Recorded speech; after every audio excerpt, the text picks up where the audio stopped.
തൃശൂർ പെരിഞ്ഞനത്ത് ഹോട്ടലിൽ നിന്ന് കുഴിമന്തി കഴിച്ചതിനെ തുടർന്ന് ഭക്ഷ്യവിഷബാധയേറ്റ സംഭവത്തിൽ ഇതുവരെ വിവിധ ആശുപത്രികളിൽ ചികിത്സ തേടിയവരുടെ എണ്ണം 178ആയി. സംഭവത്തിൽ ആരോഗ്യവകുപ്പ് വിശദമായ തെളിവെടുപ്പ് നടത്തി.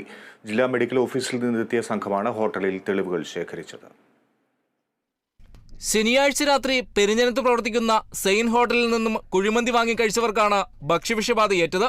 ഭക്ഷണം കഴിച്ച് അർദ്ധരാത്രിയോടെ പനിയും വയറിളക്കവും ഛർദിയും മറ്റ് അസ്വസ്ഥത പ്രകടിപ്പിച്ചവരാണ് വിവിധ ആശുപത്രികളിൽ ചികിത്സ തേടിയത്. സംഭവത്തിനു പിന്നാലെ ആരോഗ്യവകുപ്പും ഫുഡ് ആൻഡ് സേഫ്റ്റിയും പരിശോധന നടത്തി ഹോട്ടൽ അടച്ചുപൂട്ടി. ഫുഡ് ആൻഡ് സേഫ്റ്റി അധികൃതർ ഭക്ഷണത്തിന്റെ സാമ്പിളുകൾ ശേഖരിച്ചിട്ടുണ്ട്. ഇതിന്റെ റിപ്പോർട്ട് കിട്ടിയ ശേഷമേ ഭക്ഷ്യവിഷബാധയ്ക്ക് കാരണമായതെന്തെന്ന് വ്യക്തമാകൂ.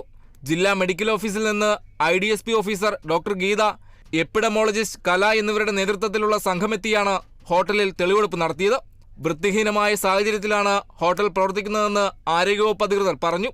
ഇത് സംബന്ധിച്ച് കയ്പമംഗലം പോലീസിലും പെരിഞ്ഞനം പഞ്ചായത്തിലും റിപ്പോർട്ട് നൽകിയിട്ടുണ്ട്. ചികിത്സയിൽ കഴിയുന്നവരെയും കണ്ട് വിവരങ്ങളും സംഘം അന്വേഷിച്ചറിഞ്ഞു. ഹോട്ടൽ അധികൃതർക്കെതിരെ നിയമ നടപടി ഉൾപ്പെടെ സ്വീകരിക്കുമെന്ന് ആരോഗ്യവകുപ്പ് അറിയിച്ചു. Kerala vision news, Thrissur.